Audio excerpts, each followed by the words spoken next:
Folks, Black Star Network is here.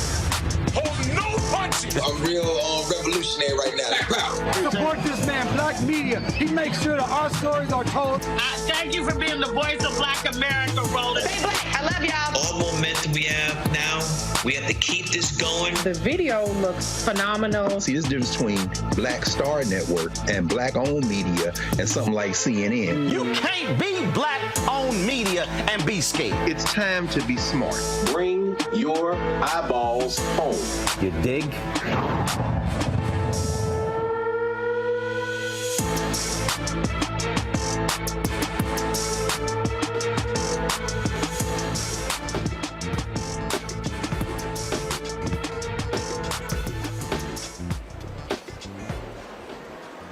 Today is Thursday, August 24th, 2023. Coming up on Roland Martin Unfiltered, streaming live on the Black Star Network from Chicago O'Hare Airport. Folks, it is the day when Donald Trump is turning himself in to authorities in Atlanta. We will have a live shot of that.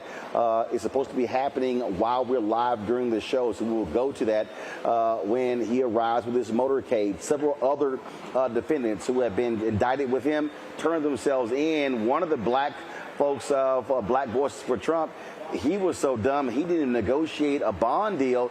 He is still sitting in his jail. Maybe he's trying to become a martyr. Congressman Jim Jordan, he is demanding an investigation into DA Fani Willis over her indictment of Donald Trump. I'm sorry, you don't have jurisdiction over a local DA. Nice try, Jim Jordan. More efforts by Trump's defenders to protect him from prosecution. Folks, a Texas showdown in the classroom. The controversial right-wing PregerU, what are they doing? Well, guess what? They say they are working with the state of Texas to create a new curriculum. Well, Texas says not yet. A Texas State Board of Education member will be joining us to talk about what's happening there with this right-wing site. Also, Oklahoma's largest school district is on the verge of losing its accreditation.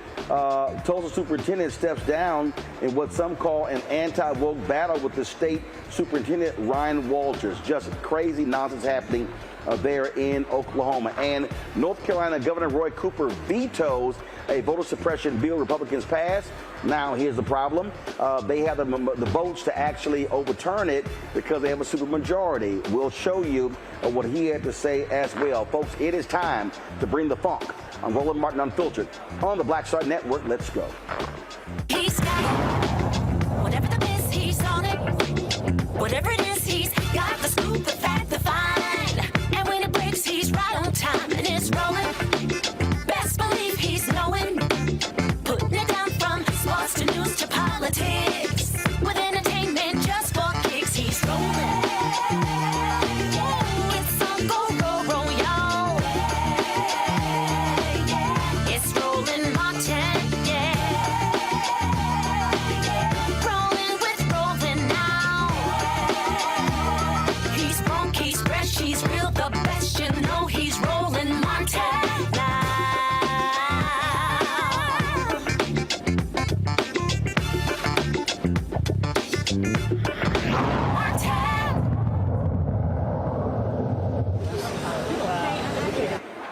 Folks, this right here is a live shot of the Fulton County Jail where authorities there are preparing to accept Donald Trump to turn himself in, to have him to be processed, to have his mugshot taken after he and 18 others were indicted by Fulton County DA Fani Willis. They have until tomorrow noon to do so. These Republicans, these supporters of Donald Trump who have been advancing the election lie, they did so in Georgia. They also tried to interfere with results there. They, of course, are going to have their day in court. They have been trying to fight this. In fact, one of those folks, former Trump Chief of Staff Mark Meadows, literally tried to go to federal court to assert that he was doing his job as a chief of staff. Fani Willis fired back by saying, actually, you were violating the Hatch Act by being involved in political purposes working for Donald Trump. This, of course, is his mugshot that was taken. He was not the only person who was booked today. Of course, again, they are awaiting Donald Trump to turn himself in. We're going to be getting his mugshot as well. Authorities there in Fulton County in Atlanta made it perfectly clear that he is going to be treated like any other defendant who is going to be treated who comes into that particular jail there. Now, folks, the chair, the leader of the Black Voices for Trump, he is still sitting in jail because he did not work out a bond agreement. Well, that's on him. Folks, pull up his mugshot. He is one of two African Americans who was indicted by Fani Willis. Of course, the former PR person for Trevion Cootie, she, of course, was also indicted. And so I just get the kick out of these folks who are playing games here. Harrison Floyd is his name. Again, he did not arrange a bond deal, so he's still sitting there in Fulton County Jail. I don't know what the hell he was thinking, but, hey, you know what any of these people are thinking. According to the indictment, Floyd, of course, is the one who arranged the meeting between Fulton County election worker Ruby Freeman and Trevion Cootie, the former publicist to R. Kelly, as well as Kanye West. Now, Cootie has not turned herself in as of yet. Again, Donald Trump expected to do so. We are hearing around 7:30 p.m. Eastern. We will go live when that happens. Now, while this is happening in Fulton County, Republicans who tried to assist Donald Trump in stealing the election, they are literally trying to interfere with Fani Willis's investigation. This idiot, Ohio Congressman Jim Jordan, what he has now done, he is the chair of the House Judiciary Committee. He has informed Willis by letter saying he is launching an investigation into whether she coordinated with federal officials for the indictment. Okay, he sends this letter to her, y'all. Turning first to the question of motivation, it is noteworthy that just 4 days before this indictment, you launched a new campaign fundraising website that highlighted your investigation into President Trump. Additionally, the forewoman of the special grand jury you convened to investigate President Trump earlier this year bragged during an unusual media tour about her excitement at the prospect of subpoenaing President Trump and getting to swear him in.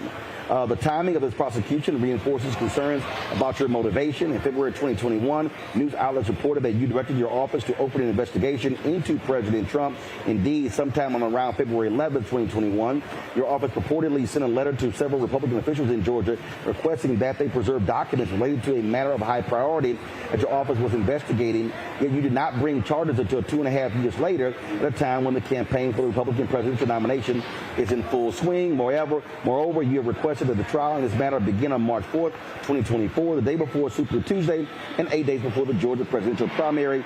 It is therefore unsurprising many have speculated that this indictment and prosecution are designed to interfere with the 2024 presidential election. Yada, yada, yada, yada, yada, yada, yada, yada. Now, one of the defendants in this case, who was a lawyer for Trump, he actually demanded a speedy trial, requested, this is Kenneth Chesborough, he actually requested 11-4. Fani Willis said, not a problem, player. We ready to go October 23rd of this year. And so he tried her, and now he learned his lesson. Folks, this is showing that these are amateurs. And these people are doing whatever they can to try to sit here and defend Donald Trump as best as he can. Then, of course, you got, how you doing? You got all of these people out here who are doing what they're doing, like MAGA Republican Byron Donalds out of Florida. He stands with Donald Trump. He is labeling these as political indictments. Well, look, the indictments are nothing but election interference from the radical left. This has been their mission all along. But I want to speak directly to the American people, whether you're a Republican, a Democrat, or an independent. We cannot have the Democrats turn our institutions into political weapons. If they'll do it to the former president, they'll do it to any other American. And our country is based on freedom and liberty and free thought and free speech. And just because you don't like how he took the last election, that is no reason to file criminal charges. That is a disgusting use of power from the executive branch of our federal government, and we have to have real changes.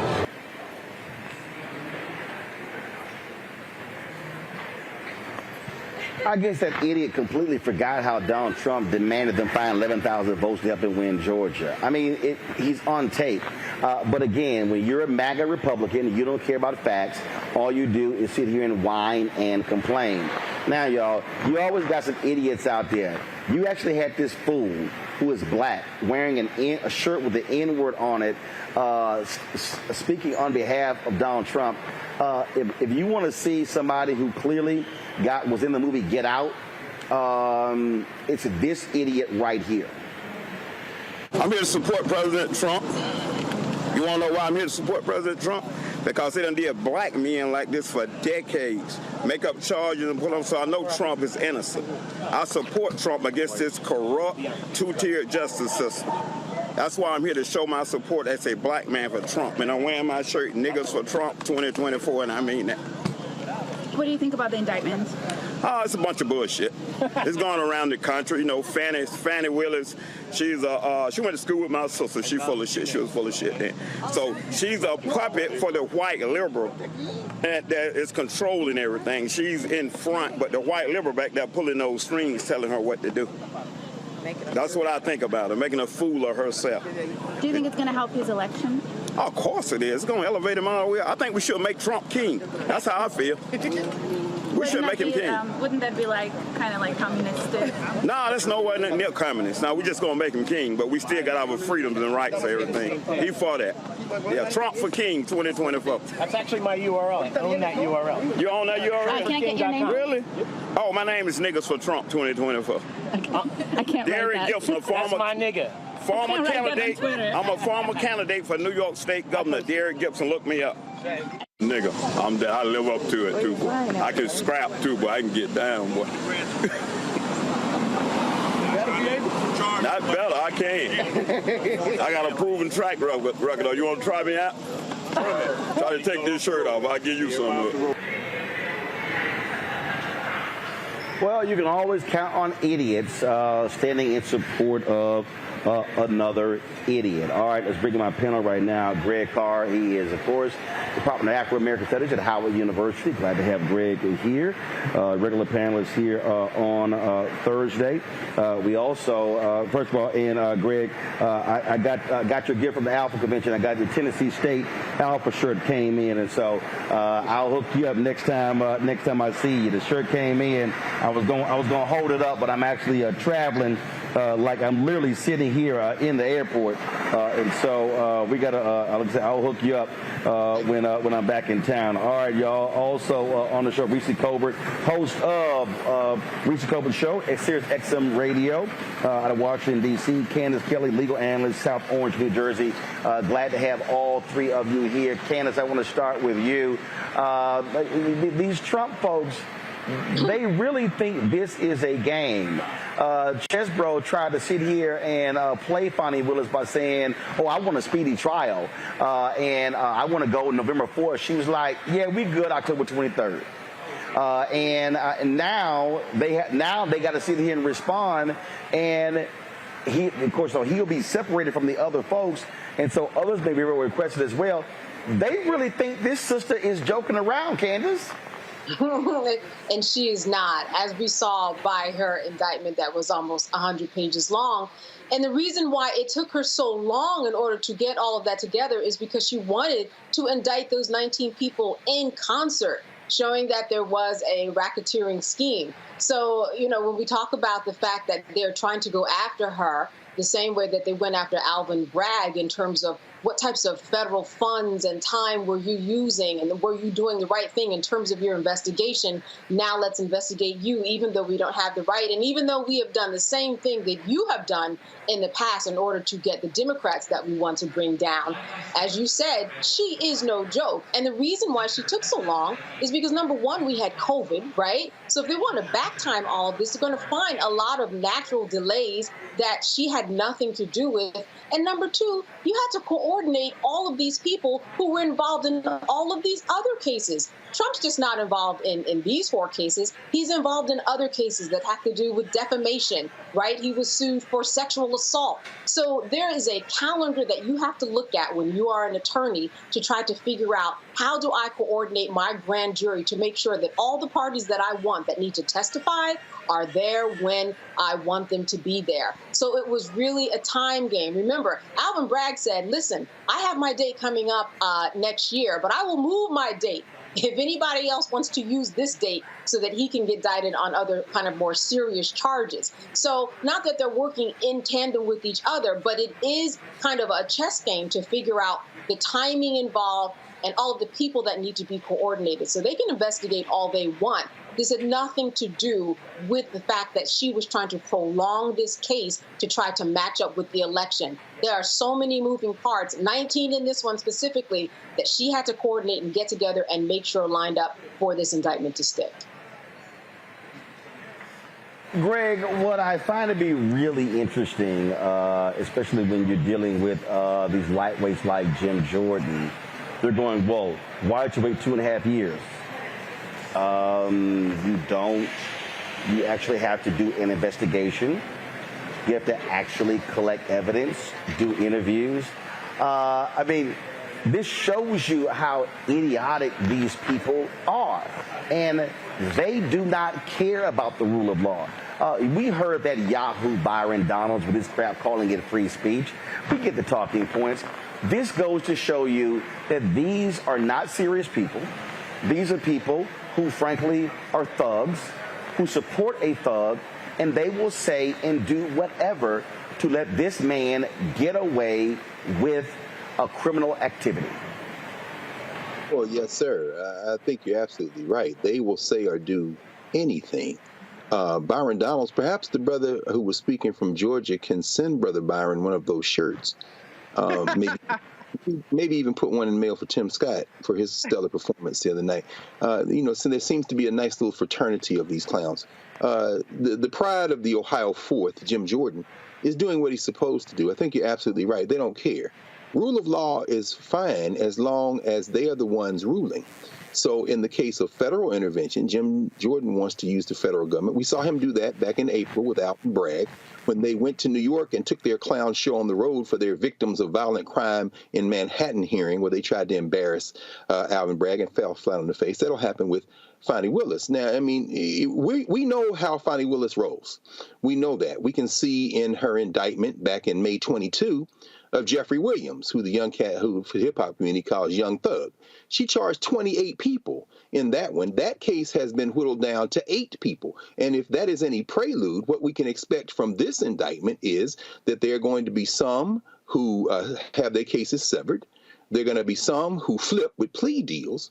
And while 19 were charged, it might end up with public enemy number 1, Donald Trump, and a handful of others after the rest of them who have already begun to turn on each other flip. Fani Willis is methodical. She takes her time. In the Young Thug case, that's still going on. They're still in jury selection for that.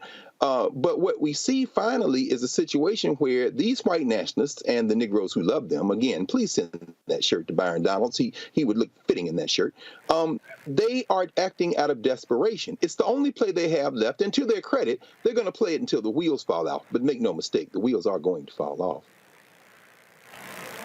It is beyond laughable to watch them, Reese, to just listen to them. We heard it last night. I'm going to have some clips a little bit later.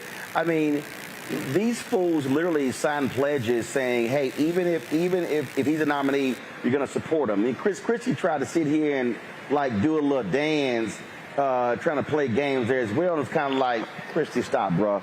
I mean, come on. I mean, and this is what, look, when I blasted him 2 years ago on ABC, what did I say, Reese? I said, all they care about is power. They don't care about anything else. And this is what people need to understand. They only care about power. That's exactly right. And that's why there is no moral leadership in the Republican Party. The Republican Party as a whole is just as debased and as criminal as Donald Trump always has been and always will be. I think that Vivek Ramaswamy should get one of those N-words for Trump shirts too, because he just a little Indian N-word up there, caping for Trump, and it's not going to work. Maybe you can get HUD, Vivek, but you will not be the vice president. You certainly will not be the damn presidential nominee either. This is all a big circus, and Trump is the biggest clown of them all. And the fact that he has no shame after, I think I've lost count, over 100 counts that he's facing across the different cases. He wants to turn this into prime time television. This is not going to change. This is who the Republican Party is. And I just have to say to all of these co-conspirators, indicted folks, the Trump mafia clan, welcome to your N-word wake-up call. Some of y'all actually are N-words, but the rest of y'all are getting a taste of what it's like to be an N-word in America and in this so-called justice system. And I do not celebrate the way that Black people get unjustly treated in this system. But I do celebrate the people that have helped perpetuate and celebrate this unjust system getting a little bit of taste of their own medicine. The only difference is that they earned it, they're sick, and now they're getting perp walked, they're getting humiliated. I want to see these mug shots on T-shirts, on banners, on commercials, on everything. I want them to be as humiliated, and I want them to be held accountable. And I think it's going to happen because Fani Willis is not fucking around. So all I got to say is, bad boy, what you gonna do? What you gonna do when they come for you? Hey, and this time it's a Black woman, and that has to be even more painful for them. I'm loving every moment of it. Of course she is. Hold tight 1 second. We're going to come back and talk more about this. At the bottom of the hour, we're going to talk about what's happening in Tulsa, where the white conservatives are doing what they do and targeting a predominantly Black school district. You're watching Roland Martin Unfiltered right here on the Black Star Network. Back in a moment.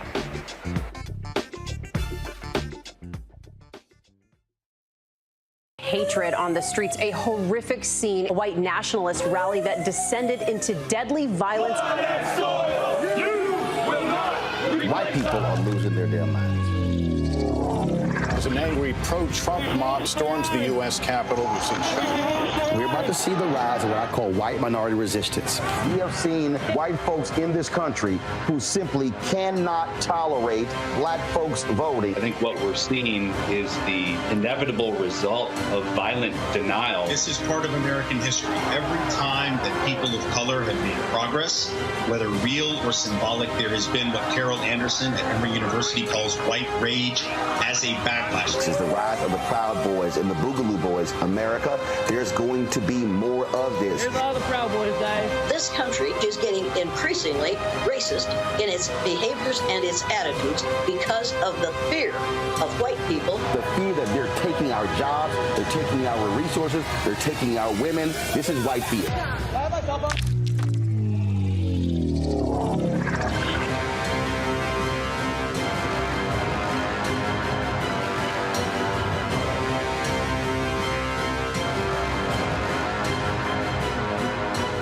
On the next Get Wealthy with me, Deborah Owens, America's Wealth Coach, have you ever had that $1 million idea and wondered how you could make it a reality?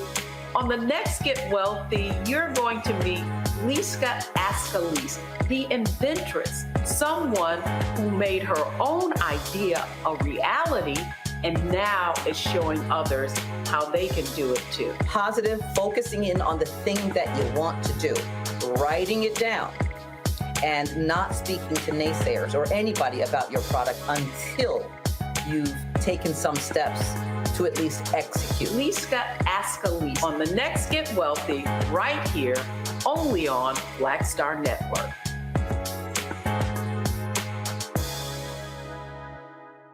Hello, I'm Paula J. Parker. Truly proud on the Proud Family. I am Tommy Davidson. I play Oscar on Proud Family, Louder and Proud. Hi, I'm Jo Marie Payton, voice of Sugar Mama on Disney's Louder and Prouder, Disney Plus. And I'm with Roland Martin on Unfiltered.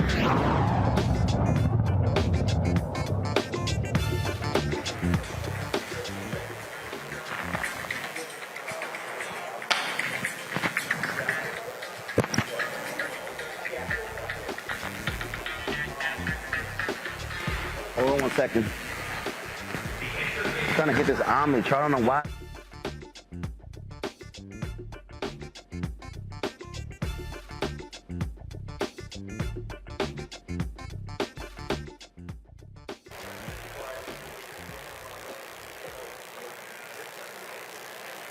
Welcome back to Roland Martin Unfiltered right here on the Black Star Network. Candace, when we look at, again, these indictments, we look at this process here, look, they tried to delay this as much as they could. They had until noon tomorrow. And, of course, Meadows tried this silly little game. And, man, did Fani Willis fire back by saying, dude, you violated the Hatch Act. You broke the law. You're trying to say that your actions were in accordance with being chief of staff. He admitted to breaking the federal law, the Hatch Act. He did. He admitted to breaking the law, but see, this is what they've been doing all along in terms of this indictment and probably other indictments to come.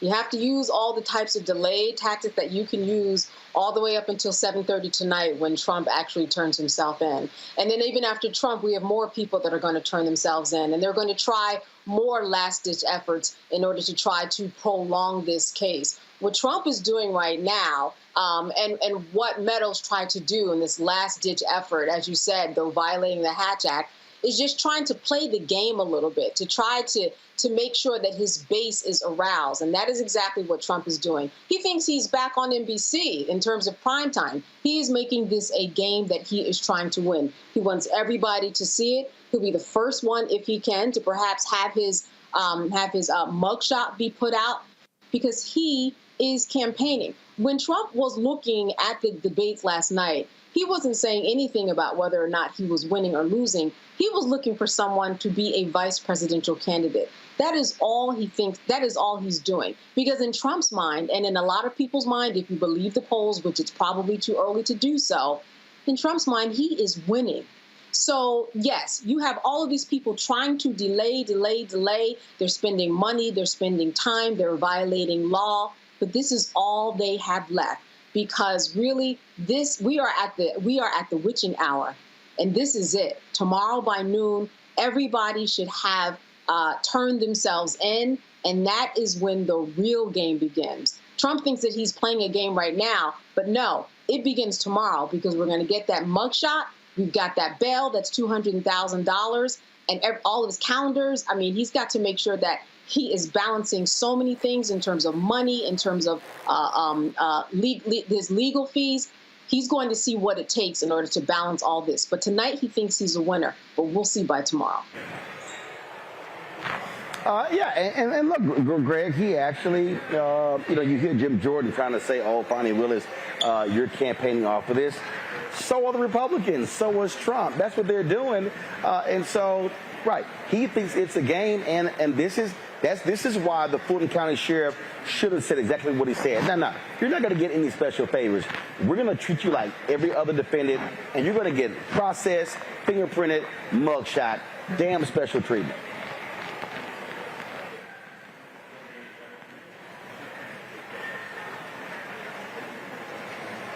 Greg, are you on mute? Greg, you're on mute. Yeah, I think I'm on mute. My bad. Sorry, bro. There you go. There you go. Thank you, brother. And I agree with what Rishi said a moment ago. We are black in this country. So we understand that, we are not always on the side of the rule of law, because we know that that has been used as a weapon against us. This is a situation where I think there is a desire to put faith in the legal process, because it is in the hands of a black woman in a black city, and it is being used against someone and someones in terms of this criminal enterprise, this RICO charge, who are dedicated, I won't even say to undermining the structure of the United States, because the United States is set up to be a white republic, but rather to exceed even the boundaries of the white republic as the rules have been played. These are folks who are facing, they're in a part of a dying population. They're part of an increasingly non-white population here in the United States, and they are pulling out all stops to remain in power. They are included, in addition to that, they are being funded, they are being supported, they are being pushed by those who could give a damn the color of anyone, as long as they can continue to reap profits in the true criminal enterprise of the United States of America, which is monopoly capitalism. But what we are faced with as black people is a bit of a conundrum. We find ourselves in support of the rule of law as it is being wielded against these people. So finally, what you said, Roland, is absolutely correct. When the folks in Atlanta, the police, which we don't have the best relationship with police in Atlanta or in Georgia, certainly even black police, when they say we're going to treat you no different, then, as Candace and as Reese have said, they're getting a taste of what it's like to be black in America. So there's a bit of schadenfreude going on right now, I think. And probably the thing that we are finding the most satisfying is the N-word. In fact, perhaps that brother should send one of those T-shirts to each of the white indicted people, because now you get a little taste of how we feel. Yes. I think the thing here, Reese, is this thug and his fellow thugs have gotten away with this crap for years, and this is about accountability. And thankfully, and let's be real clear, it is black prosecutors who have been leading the charge. It was Tish James, the Attorney General in New York State, Alvin Bragg in Manhattan, now Fani Willis there in Georgia. Yeah, you got Jack Smith coming in as well, but it was black prosecutors holding them accountable. And Reese, as you said earlier, it is great that we're looking at, after this man accused black people of rigging the election, attacking these two black workers with impunity, dragging their name. They're getting death threats. And guess what? It's black folks who are on his ass.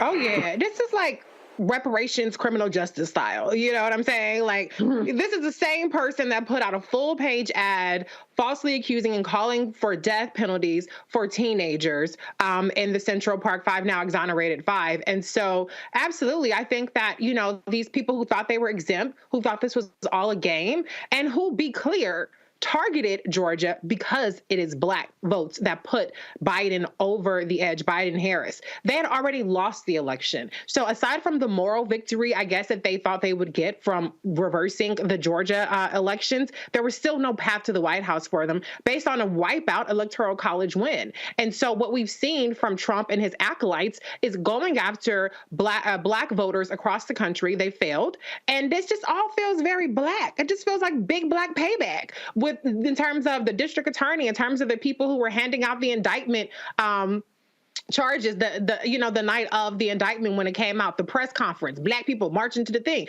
And to echo Dr. Carr's point, I am not celebrating the criminal justice system. I'm not even convinced that it's going to prevail in this case. But just the same way that they, trump up charges and they overcharge black people and they do all this kind of stuff, and then eventually they might quietly let the stuff go, but your whole life has been flipped upside down. This is exactly what these folks are experiencing. And so I look at it as a little bit of justice. I don't think that there's any guarantee that the laws won't change in terms of even what we've talked about with, Trump not being able to be pardoned. As long as there's a Republican trifecta in Georgia, who knows what can happen in terms of his actual criminal liability. And the reality is that he is winning in terms of the polls. I didn't see anybody on that debate stage that made an argument that's resonating with Republican voters as to why Trump should not be the nominee. They were all auditioning for a Trump presidency. And that is what the Republican Party is now and what it will be, whether he is behind bars or not. They've made it clear, and I don't see that changing.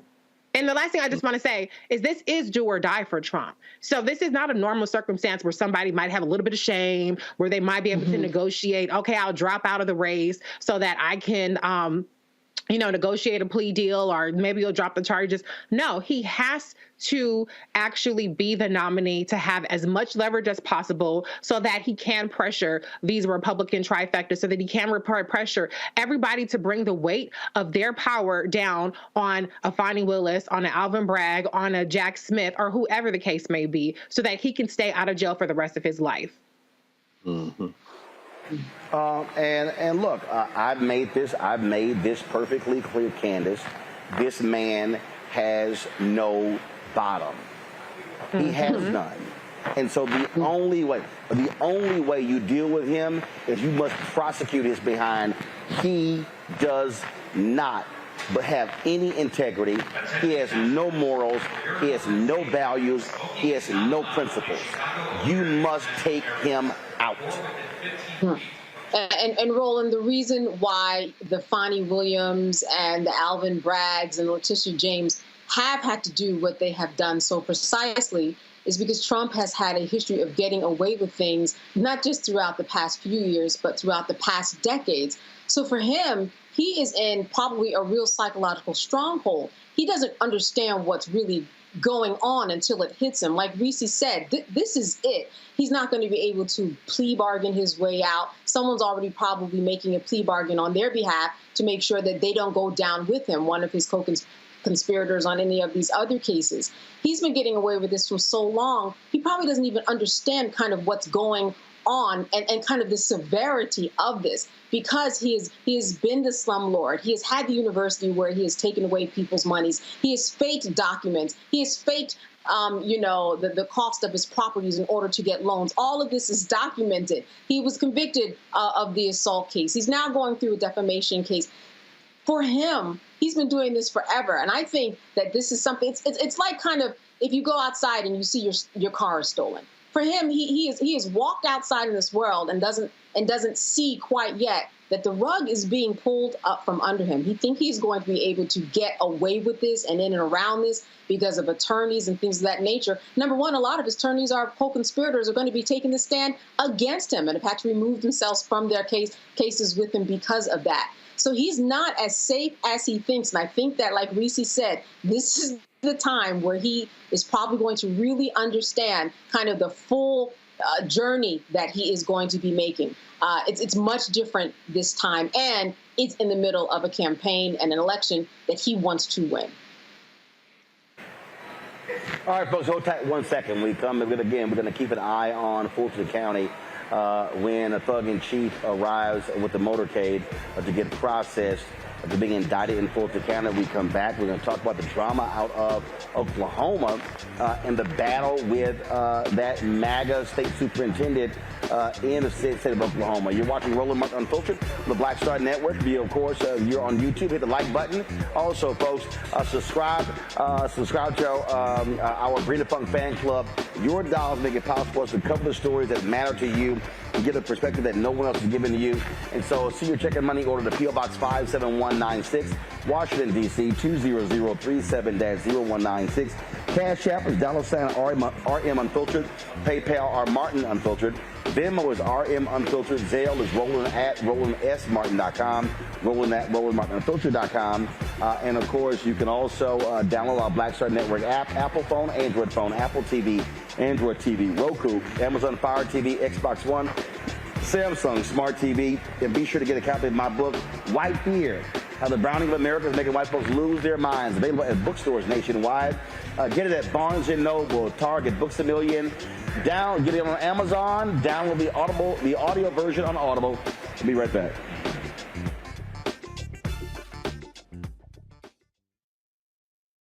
You go into a barbershop in a 700 credit score neighborhood, black or white, they're talking about their ideas and they're talking about how they're going to move on those things. You go to a barbershop at a 500 credit score, equal brilliance, but bad culture, they're talking about other people. You go to a winner's barbershop, here's what I'm doing. You go to the barbershop where people feel defeated, they talk about other people, either celebrities or people they admire, but also often, I don't like Joe. I don't like Roland Martin. Well, let me tell you something. I don't understand people. How could you not like anything here you see? You should just be like, this is amazing. It's cool. You may not even like how he does it or how I do it, but it's like, you know what? They're succeeding. They're killing it. All you should be is, that's fantastic. But if I don't like me, I'm not going to like you. If I don't feel good about me, it's hard for me to feel good about you. If I don't respect me, don't expect me to respect you. If I don't love me, I don't have a clue how to love you. And here's the big one. If I don't have a purpose in my life, I'm going to make your life a living hell.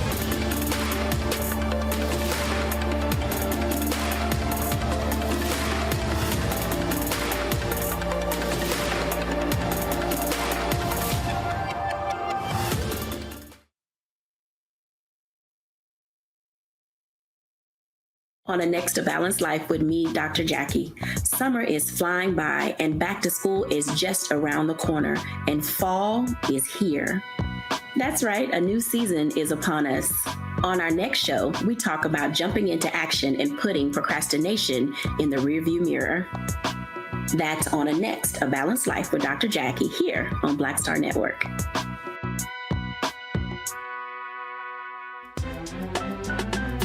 I'm Faraji Muhammad, live from LA.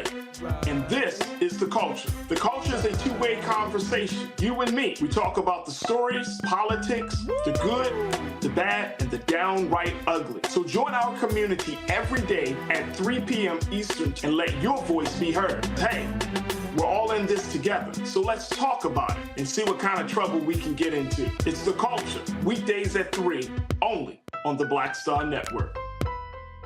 Me, Sherry Shepard, and you know what you're watching, Roland Martin Unfiltered.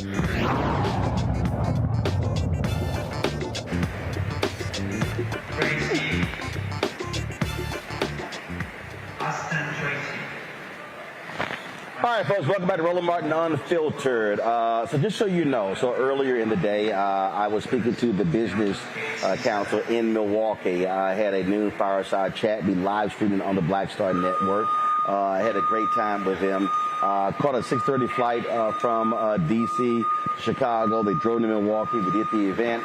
I'm on a 9 p.m. flight back tonight, so the only way for me to be able to sit here and do the show is to do it right here from O'Hare Airport. So I'm literally sitting here in the airport doing Roland Martin Unfiltered. So y'all know we make it happen, completely portable, so we do what we have to do. All right, let's talk about our next story, folks. In Oklahoma, a lot of drama there when it comes to the state's largest school district potentially losing its accreditation and being taken over by the state. Now, we saw what happened there in Texas, where the TEA took over the Houston Independent School District. And now in Oklahoma, same thing is happening there, where they may very well take over the Tulsa School District. Now, first of all, the Tulsa superintendent has already stepped down. All this has been driven by the state superintendent, Ryan Walters, a MAGA Republican who's been driving people crazy. Remember, this is the fool who also said kids in Oklahoma should learn about the Tulsa Race Massacre, but leave out race. It's called the Tulsa Race Massacre. And so now the superintendent of the Tulsa Public Schools, Deborah Gist, she is stepping down to avert a takeover of the district, which is being spearheaded by Walters. Many believe his efforts to take over the city schools are politically motivated. Oklahoma State Representative Monroe Nichols joins me right now. He's also running for mayor of Tulsa. So, Representative Nichols, what the hell is going on in Tulsa and in Oklahoma?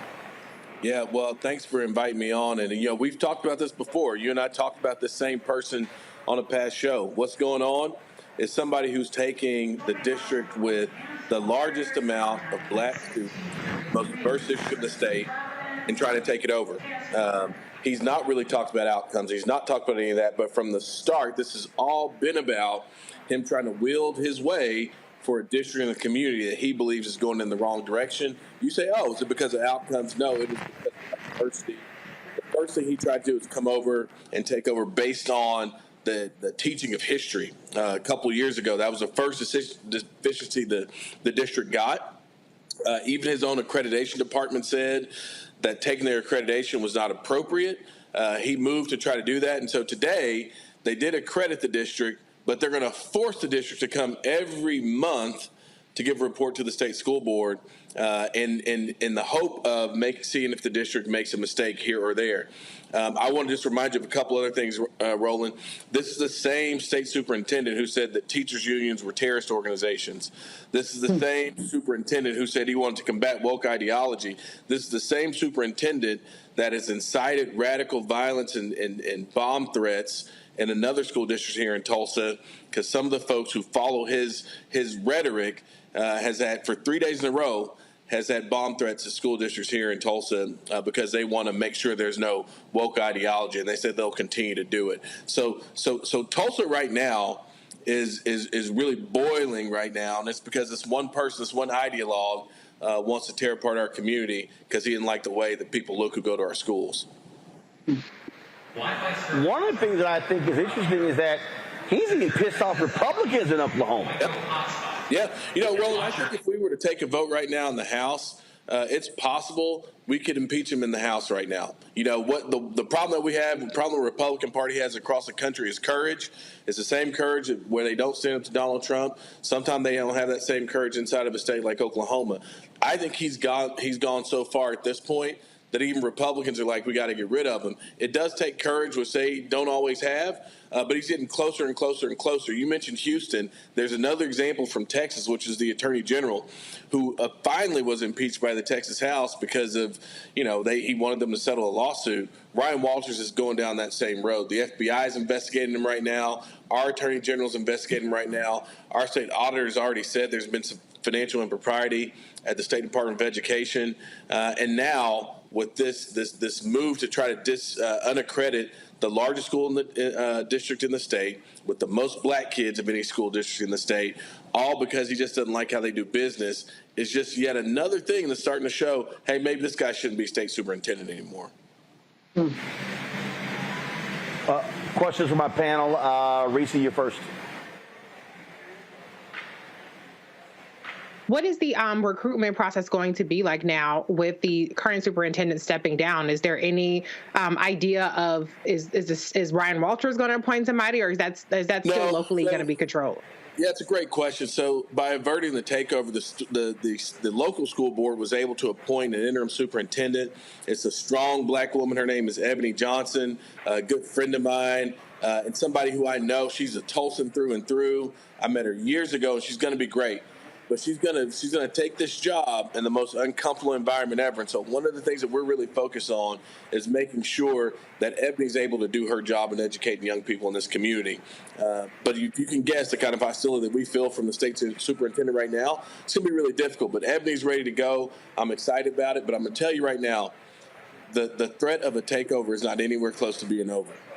And they're going to make it as tough as possible, not only because they feel about this community, but because of hostility for folks who look like Ebony and I. It's going to be tough for her, but she's ready for the challenge, I believe.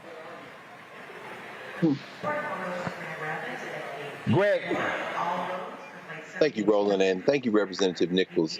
As you said, you and Roland have talked about this before, and we've been following this clown, Ryan Walters, this 38-year-old who's got 8 years of high school teaching into his belt before he becomes a state superintendent, calling for prayer in public schools, hanging the 10 Commandments in classrooms. It's a real clown. I want to follow up with what you raised about the possibility of getting him out of office. Yeah. What would it take to initiate something that might lead to that? Because, as you say, even on MAGA terms, this guy is a real piece of work.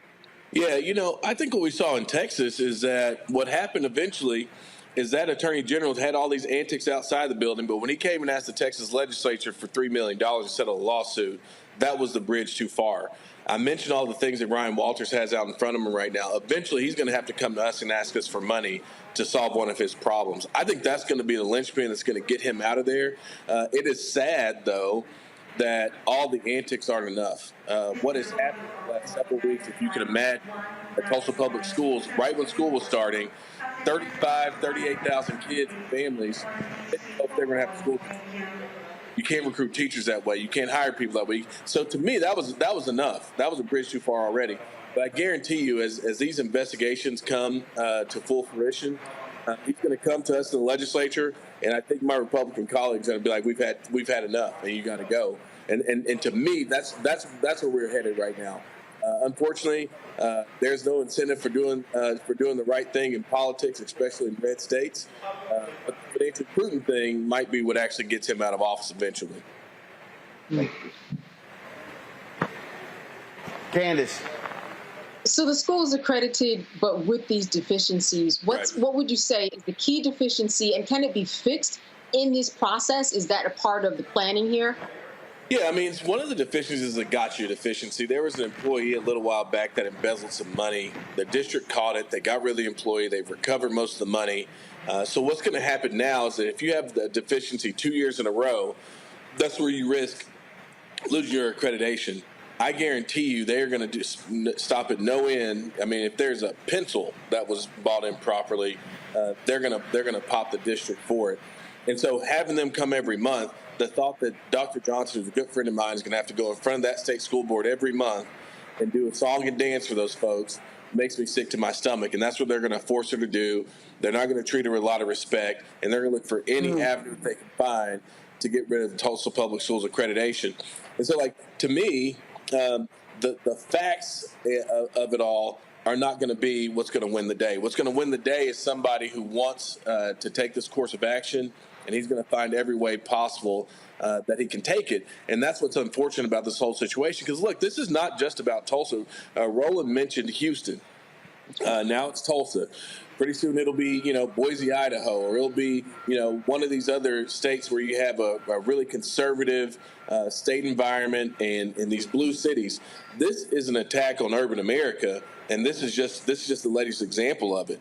And I guarantee you, I look forward to coming back on one day when y'all say, well, yeah, he was right about that, because now it's popping up in all these other places where we have these, these Republican governors and state legislators that are punishing these schools. Tulsa is just the latest example of this. This guy's an ideologue. I guarantee you there's some manual and blueprint for how you do this. It's going to show up everywhere across the country. My hope is that maybe Tulsa can be a place that slows it down, if not stops it, before other kids across this country are impacted by it. All right, Representative Nichols, we surely appreciate you joining us. Keep us abreast of what's happening in your state. Thanks a lot. Absolutely. Folks, we come back. Crazy right-wingers are pushing PregerU now in Texas.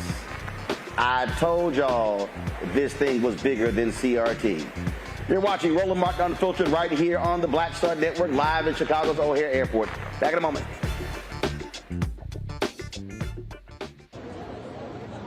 Next on the Black Table with me, Greg Carr. The United States is the most dangerous place for a woman to give birth among all industrialized nations on the planet. Think about that for a second. That's not all. Black women are 3 times more likely to die in this country during childbirth than white women. These healthcare systems are inherently racist. There are a lot of white supremacist ideas and mythologies around black women's bodies, even black people, that we experience painless, right? Activist, organizer, and fearless freedom fighter Monifa Akinwole Bandele from Moms Rising joins us and tells us this shocking phenomenon, like so much else, is rooted in unadulterated racism. And that's just one of her fights. Monifa Bandele on the next Black Table here on the Black Star Network. Next on The Frequency with me, Dee Barnes, we're going to talk to Leslie Segar, a.k.a. Big Les, and talk about her incredible career as a dancer, choreographer, and VJ of Rap City. Magic Johnson was there, so half the NBA was there. Iman the supermodel, so all the supermodels were there every day. Actors, right. Like it was a who's who of who's who. Right here on The Frequency in the Black Star Network. You go into a barbershop in a 700 credit score neighborhood, black or white, they're talking about their ideas and they're talking about how they're going to move on those things. You go to a barbershop at a 500 credit score, equal brilliance, but bad culture, they're talking about other people. You go to a winner's barbershop, here's what I'm doing. You go to the barbershop of where people feel defeated, they talk about other people, either celebrities or people they admire, but also often, I don't like Joe. I don't like Roland Martin. Well, let me tell you something. I don't understand people. How could you not like anything here you see? You should just be like, this is amazing. It's cool. You may not even like how he does it or how I do it, but it's like, you know what? They're succeeding. They're killing it. All you should be is, that's fantastic. But if I don't like me, I'm not going to like you. If I don't feel good about me, it's hard for me to feel good about you. If I don't respect me, don't expect me to respect you. If I don't love me, I don't have a clue how to love you. And here's the big one. If I don't have a purpose in my life, I'm going to make your life a living hell.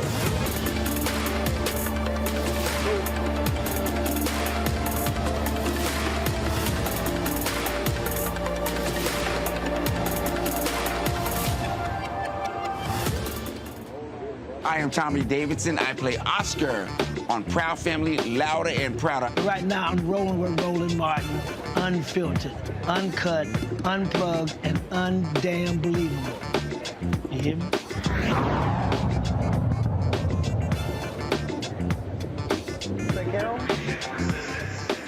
Hold on.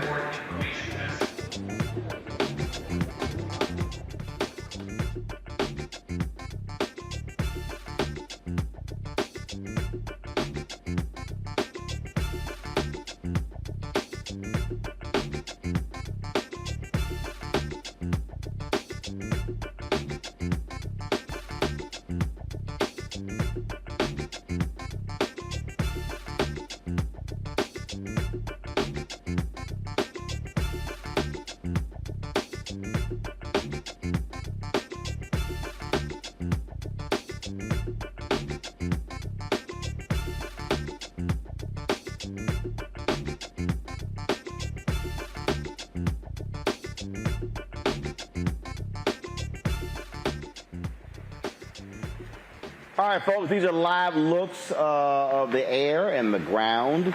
Of course, as folks await the orange one to turn himself in to authorities in Fulton County. A number of the folks have already been doing so, and so you know, it's been quite interesting watching all of these different individuals turn themselves in, getting their mug shots. Because, see, they really thought they were going to get away with this thing.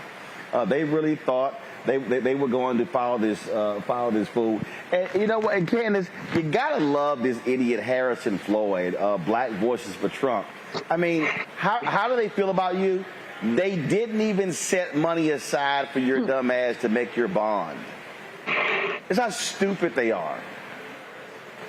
And, you know, I'm going to have to kind of remind myself of what Giuliani said. Even he said, listen, there's some normal people here. These aren't celebrities and people with a lot of money that we are talking about.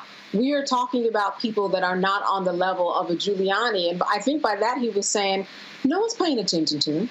And we see exactly what happened to this man who was sitting in jail. No one is giving him the time of day. As you said, the first thing you do is have to negotiate a bond so that you can get out, because you know you have to go and turn yourself in.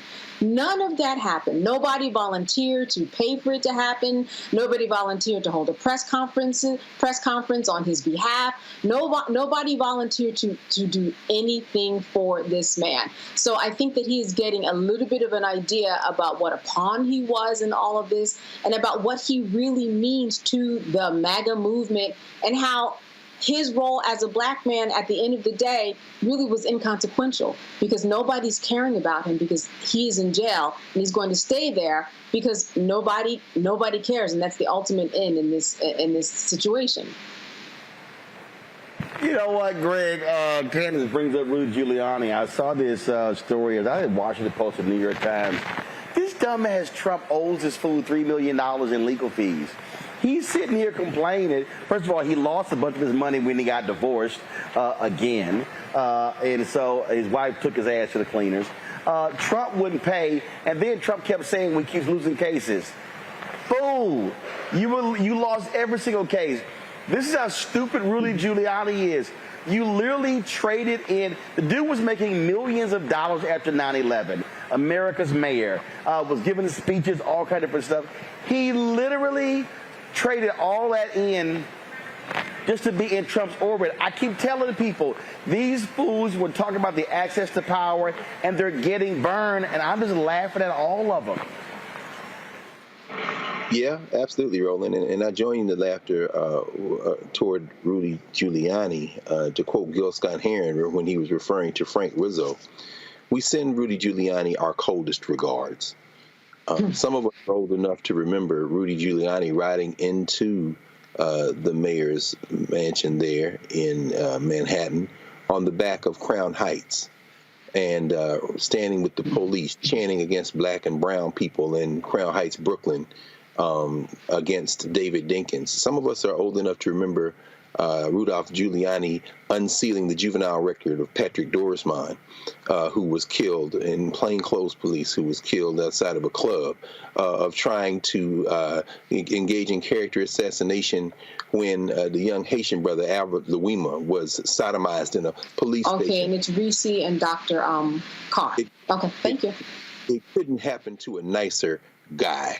Rudolph Giuliani has a bill that he's run up. I remember, of course, when he had that cancer scare, being in Brooklyn, and the Haitian sisters who practice Vodun said, we put that on Rudolph Giuliani to get him out of the governor's race. If you remember, he was running, for Senate against Hillary Clinton, or at least aspired to run for. To echo what we heard earlier when Candace and Reese brought this up, and when you brought it up, these black prosecutors wielding the law the way it, I guess, to the limits of what it can be done, are finally going to bring Rudolph Giuliani to heel. And I don't give a damn as much about what he did with Donald Trump. That man has a long record of being against us that he is now going to pay for. Couldn't happen to a nicer guy.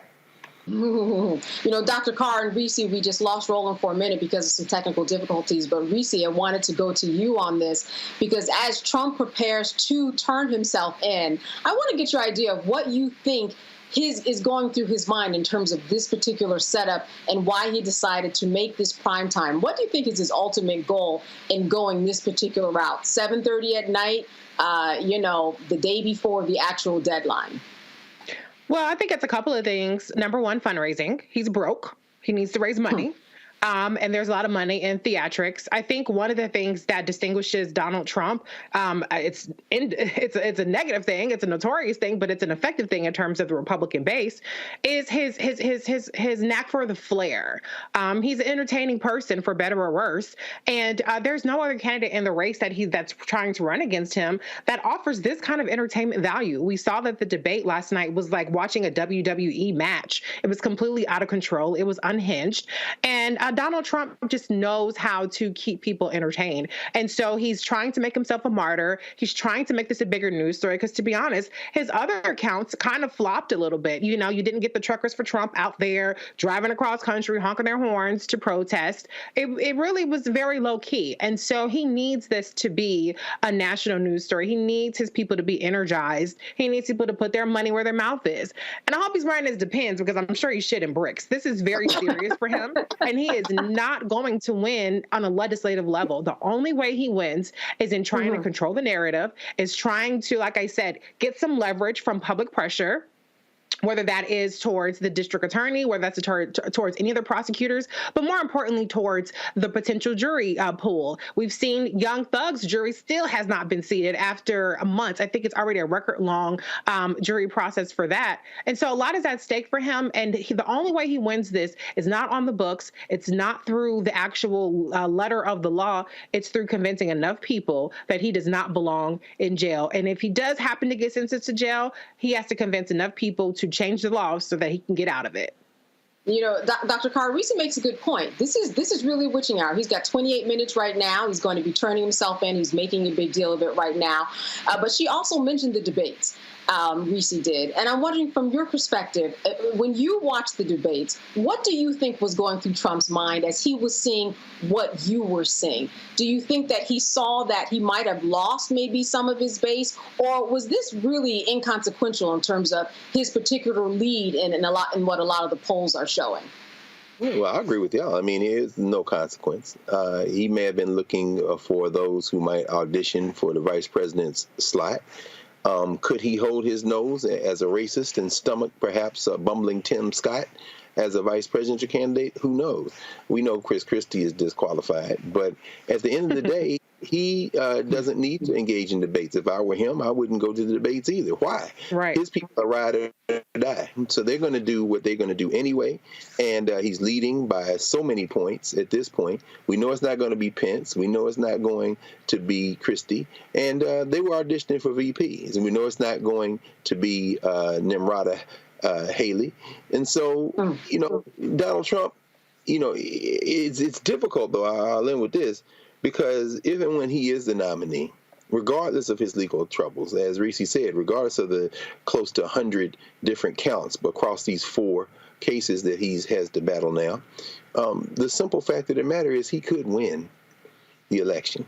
And that's something we have to face. We let it sneak up on us last time with the help of his friends like Joe Scarborough and Mika and the people at CNN. We let it sneak up on us last time. But we need to be very vigilant of the fact that when you start talking about voter suppression and you start talking about shaving off a little bit here or there, when you start I'm talking about getting it close enough to steal in some of these states, this man could be the president of the United States again. It's a very real possibility. So we shouldn't get too comfortable in this moment. So why would he participate in debates? He's going to be the nominee unless something happens that we haven't anticipated. No, absolutely. And, when we talk about the counter-programming that happened with him and I will not name his name in terms of the Fox host, but when he was on there, he knew what he was doing by recording it early because he had to prepare for tonight, right? He had to prepare to get in a car and go to the airport, Reese, in order to make that happen.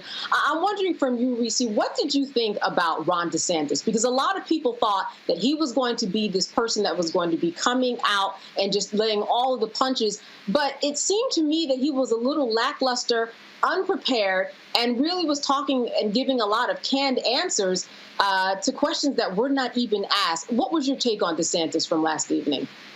Ron DeSantis, I've been saying this from the beginning, is flopping and flailing. I don't think he's electable on a national level. He is the prime example of how the media props up a person that they want to anoint as the Trump alternative.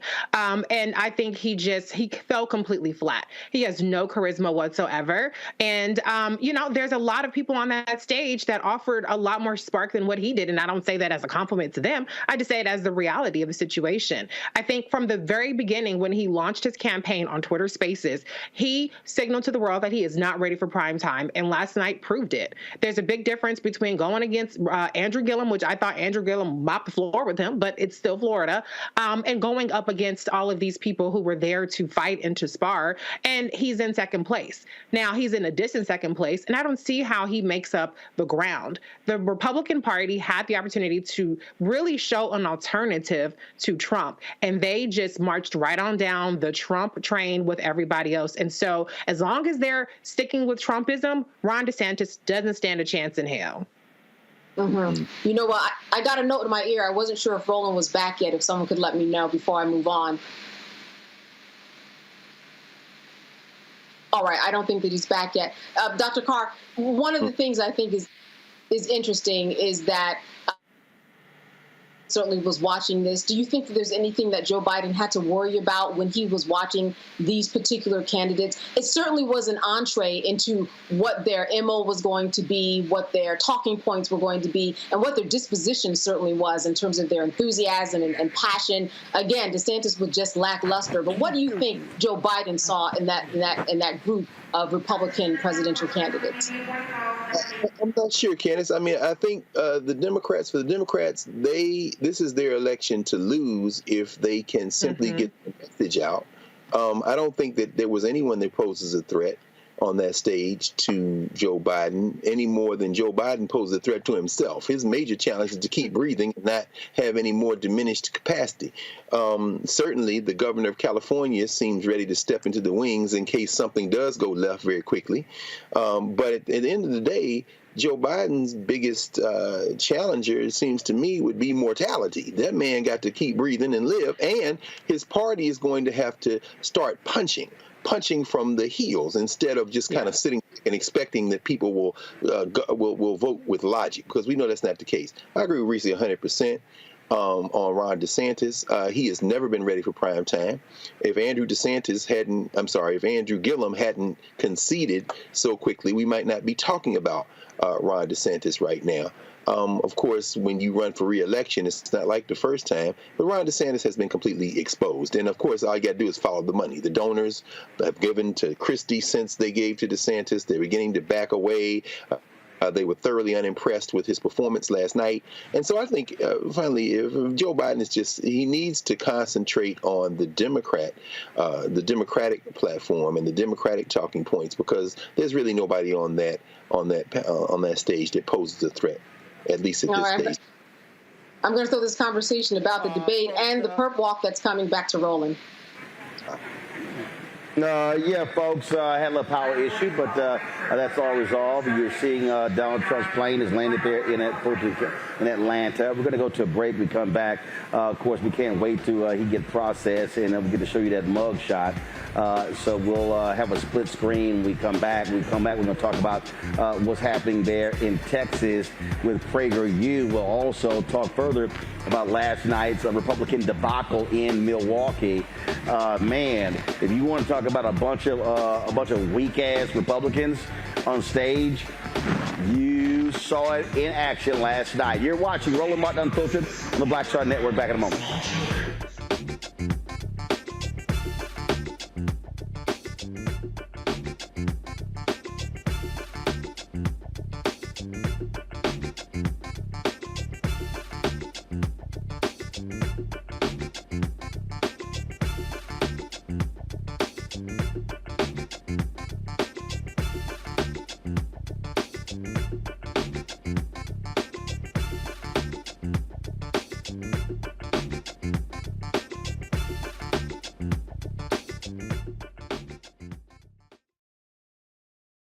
Hatred on the streets, a horrific scene, a white nationalist rally that descended into deadly violence. White people are losing their damn minds. As an angry pro-Trump mob storms the U.S. Capitol, we've seen shooting. We're about to see the rise of what I call white minority resistance. We have seen white folks in this country who simply cannot tolerate black folks voting. I think what we're seeing is the inevitable result of violent denial. This is part of American history. Every time that people of color have made progress, whether real or symbolic, there has been what Carol Anderson at Emory University calls white rage as a backlash. This is the rise of the Proud Boys and the Boogaloo Boys. America, there's going to be more of this. Here's all the Proud Boys, guys. This country is getting increasingly racist in its behaviors and its attitudes because of the fear of white people. The fear that they're taking our jobs, they're taking our resources, they're taking our women. This is white fear.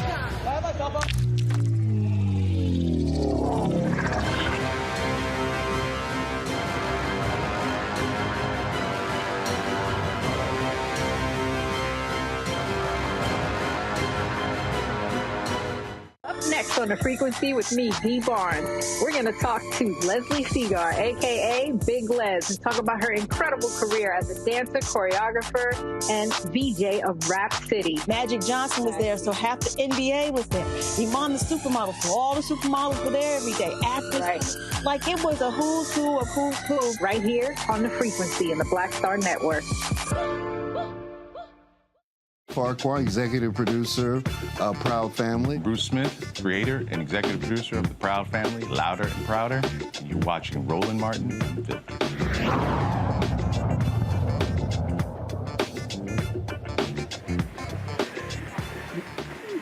So the right-wing site PregerU, not a real university, it's fake. That's a right-wing outfit. They got their start with $7 million from two Texas conservative billionaires. They went on, of course, to build this platform, generating more than 1 billion views on YouTube. Now the curriculum is being used in Florida. Now they say they're branching off into Texas. Well, people in Texas are saying, that's not really the case. But the reality is, this is what Republicans' plan is. What they want to do is they love talking about indoctrination. They love talking about, how they want to stop that. But it's exactly what they want to do with PregerU. Now, we're joined PregerU CEO Marissa Street, joined by Texas State Board of Education member Julie Pickren, said that PregerU will be working directly with Texas on developing the core knowledge curriculum for all Texas K-12 students. Now, state officials say the controversial nonprofit has not been approved as an educational vendor. Texas State Board of Education member Aisha Davis joins me now from Dallas. Glad to have you on the show. So, again, we already see that what they're doing in Florida. They want to do the exact same thing in Texas, and they absolutely are going to be leaning on those white conservatives there to make this happen. Well, we've already had a couple of sensationalized radical Republican attempts with our history. Last year, there was an attempt to rename the slave trade involuntary relocation. I was able to talk to my colleagues about why that was harmful language and that was killed. We just now adopted African American studies in Texas in 2020. So the fact that my colleague made this announcement, I wasn't too surprised, but I was really shocked because I knew we had not voted on PregerU, nor had I heard of it being included in any item. So that announcement was the first I had heard of anything about them having conversations in Texas. And my colleague is announcing they're adopted. So, but are you concerned, though, that these PregerU people are already saying this? It sounds like the fix is in. Oh, absolutely not. So they have not been approved. They have not been adopted. No state board member beyond member Pickering was included in the announcement. It has not been in any of our meetings. So they are absolutely not approved by the State Board of Education. If they do choose to submit, they're going to have a hard time because at this time now, all Texans know the intent. And I can tell you people from all backgrounds, from both sides of the aisle, have reached out to me and discussed with PregerU material. So I can guarantee you, if they do attempt to be adopted in Texas, they are going to have a lot of resistance from educators, community members, from pretty much a lot of Texans from all around the state. Just for the folks who are watching, we are monitoring what's happening in Fulton County. We're going to go to a split screen there and keeping our eye on Trump's motorcade to Fulton County jail as well as outside of the courthouse.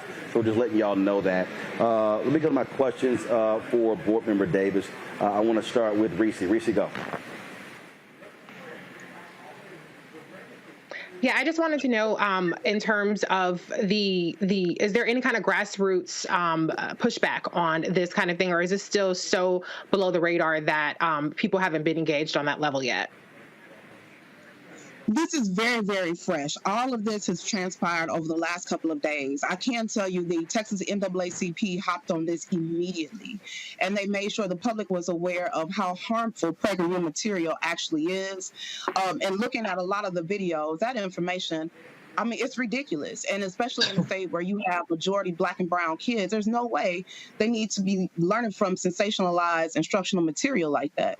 So Texas NAACP, we have another group, EDRA, that's hopped in, and a lot of our citizens have been emailing board members, the Texas Education Agency, very upset at the idea that we would adopt such material. But a lot of people are getting involved in this fight. Before I go to Greg, as you see, Trump's motorcade is making its way, about to exit the airport there on its way to being processed. And so we're going to be keeping our eye on that. Greg, your question. Thank you, Roland, and thank you, Member Davis, for this fight. I mean, as an educator, I certainly am wary of this PregerU development. And, you know, we see the steady deterioration of education in this country, and this assault is right in line with it. Let me ask you something. Given that, as you know better than I do, there are over 1,000 school districts in the state of Texas, and while the State Board of Education can vote to adopt instructional materials, but it's up to those districts to use it, to decide whether to use it. Do you have a concern that there are districts that would in fact embrace this Prager material, even as there are other districts that would certainly reject it if the Board of Ed adopts these instructional materials? That is certainly a concern. I have thought of the idea that you do have some school districts where you may have one or two educators who believe in this material. But all of our school districts are represented by trustees who have the responsibility to make sure that their districts have good instructional material. And so they will have that local level control to make sure that this material and any material that students are having access to are appropriate and truthful. So there is that mechanism, but of course there are some educators who may try to go rogue, like my colleague did, and offer the information anyway. But it has not been approved, it's not been vetted, it's not been supported by the state at all. And that is something I hope districts will keep an eye on, and parents as well. There should be an opt-out mechanism if this information is offered at a district. So I definitely want my parents to make sure that they're keeping an eye on this. Candace. So certainly correct history books are supposed to be what is taught in the classrooms. On the other hand, since these videos do exist, I'm wondering, has there been any seed planted about making videos from another perspective to counter these, so that all of these videos could be available for an option for teachers to use? Not that this would be the best plan, but is there anybody out there, or is there something that can be brought in the school that's the equivalent of these videos to counter these? Right. As of right now, there is not. But let me tell you something. As soon as somebody introduces something that is equally radical on the other side, I guarantee you, then the state of Texas will enact some sort of law to shut this down quickly. I guarantee you, if there was some sort of curriculum that was put through the process like this was, that was based on the 1619 project, there would be an emergency special session where this would be shut down. So no, right now there is not, but if they are able to do it, then anybody is able to do it. And that's a concern that I do have, because literally nobody has vetted this product. So right now, to answer your question, no one else has, but it exists. If they think it's possible to do it this way, then this is open to anybody. All right, Asha Davis, we certainly appreciate it. Keep us abreast what happens there with PregerU in Texas. Thank you. All right, folks, we're going to keep monitoring Donald Trump, that thug-in-chief, making his way to the Fulton County courthouse to get processed. We come back, we're going to talk Republicans and their voter suppression in North Carolina. The Democratic governor there vetoes their bill, but it is going to be overwritten by the Republican legislature. You're watching Roland Martin Unfiltered right here on the Black Star Network. Hatred on the streets, a horrific scene, a white nationalist rally that descended into deadly violence. White people are losing their damn minds. As an angry pro-Trump mob storms the U.S. Capitol, we've seen shooting. We're about to see the rise of what I call white minority resistance. We have seen white folks in this country who simply cannot tolerate black folks voting. I think what we're seeing is the inevitable result of violent denial. This is part of American history. Every time that people of color have made progress, whether real or symbolic, there has been what Carol Anderson at Emory University calls white rage as a backlash. This is the rise of the Proud Boys and the Boogaloo Boys. America, there's going to be more of this. Here's all the Proud Boys, guys. This country is getting increasingly racist in its behaviors and its attitudes because of the fear of white people. The fear that they're taking our jobs, they're taking our resources, they're taking our women. This is white fear.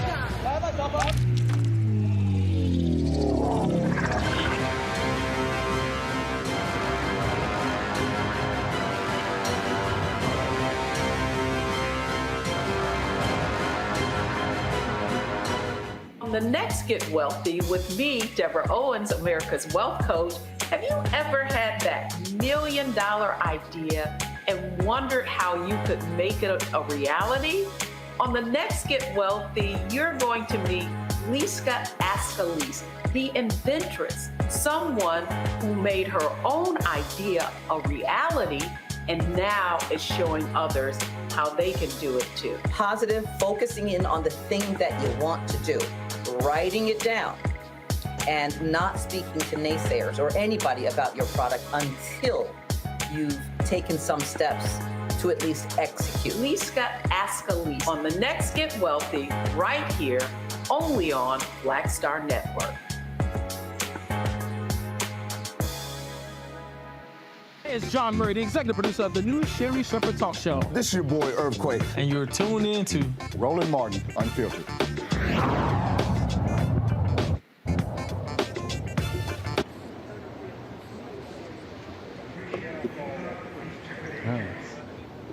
Sounds like they landed at Hartsfield. That's why they're on the connector, because they have to come all the way up.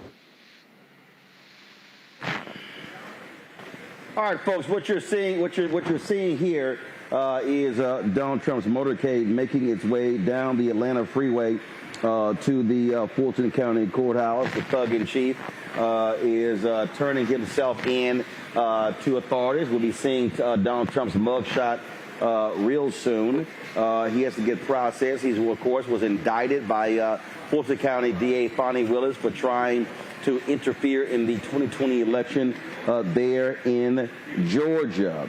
And so he's making his way there. We are going to, of course, monitor this live shot, as well as have, of course, a shot as he approaches the courthouse, gets processed, and once they release that mug shot, we'll have it right here on Roland Martin Unfiltered and the Black Star Network. I told you the Republicans keep doing what they do across this country, trying to steal elections. Well, in North Carolina, now they have a supermajority. They have passed one of the most ridiculous, onerous voter suppression bills. Governor Roy Cooper, Democrat, has vetoed the bill. He released this video talking about how shameful this bill is. Right now, legislative Republicans in North Carolina are pushing an all-out assault on the right to vote, using the advice of Trump's hand-picked election denier, Cleta Mitchell, who was on the call trying to help him overturn the election in Georgia. This attack has nothing to do with election security and everything to do with keeping and gaining power.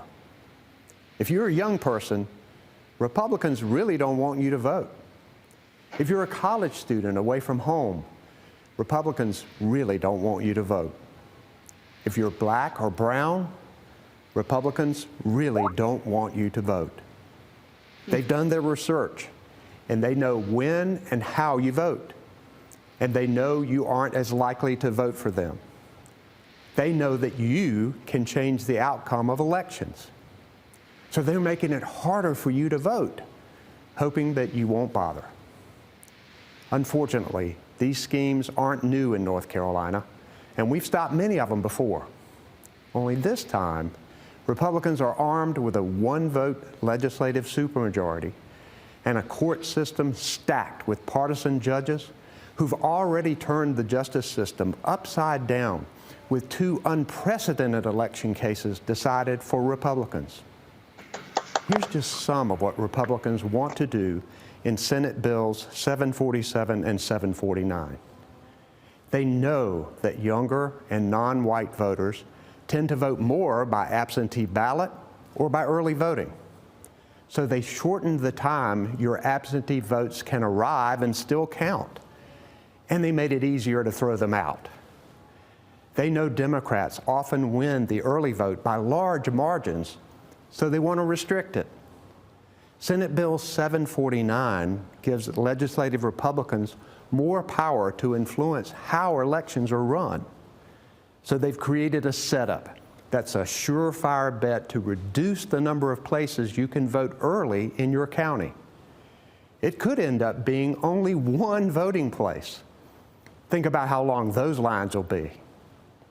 They also want to intimidate you by stacking the polling place with Republican poll observers who will be watching you vote and can hear your conversations with election officials.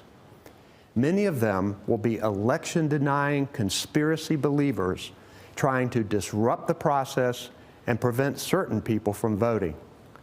And if that's not enough, they want contested election results to be decided by partisan judges or by Republican legislators themselves. Now that's dangerous. Today, I'm vetoing Senate Bill 747, and I'll veto 749 when I get it. Tell your state legislators to oppose them. Tell them to uphold the governor's veto.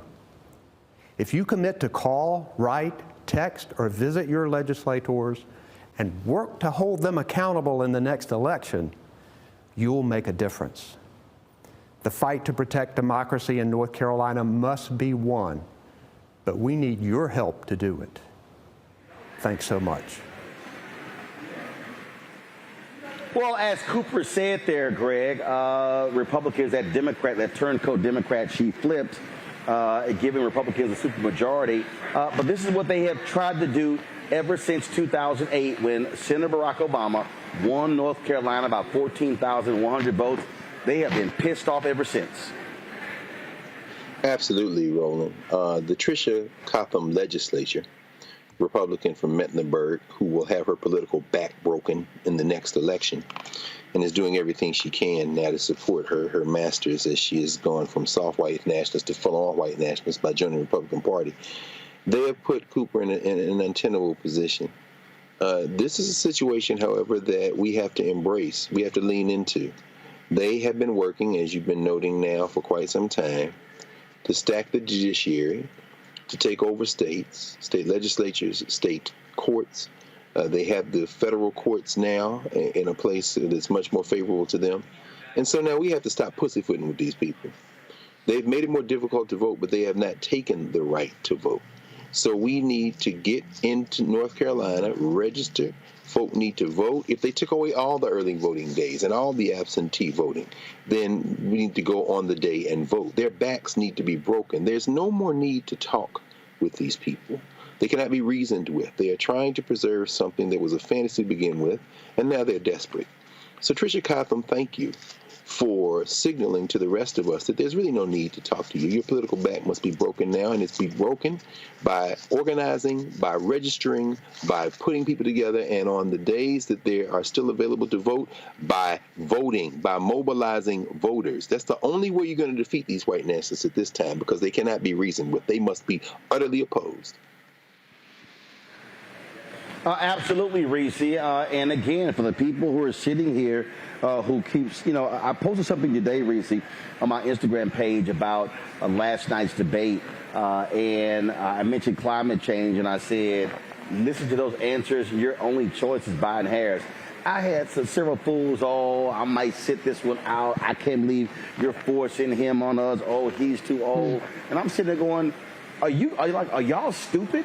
I mean, I said, let me be clear. These people, what they have in store for black people and for other people, if they win, you can forget the first 4 years. They're going to rain holy hell, but you still have these stuck-on stupid people who are acting as if this is really no big deal. Yeah, because people are dumb as shit. And they think that it sounds cool to be like, yeah, I ain't voting, whatever. The people that were hooting and hollering every time the Republicans were slugging it out on the stage, all of those people are voting, regardless of who the person is. It ain't no, oh, you forcing this person on me, you're forcing that person on me. They gonna vote because they want our asses to be locked up, to be on the fields, picking cotton all over again. Not being full citizens in this country, women being forced to give birth. And so if that's not something that concerns you, then yeah, sit your dumb ass at home and vote, and don't vote and just sit up there and complain on the internet because you ain't got the all this shit, this laundry list of shit that the Republicans are not offering up on a platter for you. Nobody heard any kind of policy prescriptions for anything that's going on last night. All they heard was anti-trans talk, pro-Trump talk, and a bunch of lies from the Republican Party. And so if you don't think it's that serious, step aside, but can you do us a favor and shut the fuck up too? Can you do that? Because if you can do that, then I'll take y'all non-voting ass. You can just shut up in the process. Candace, Donald Trump's motorcade is approaching the courthouse. He'll be emerging soon, and he will be processed. So this is a live feed right here as his motorcade is pulling into the facility there, where all of most of the other people who have been indicted have already been processed. To my knowledge, Candace, have you been keeping Trevion Cooney, the other African American? I don't believe she has turned herself in yet. Correct?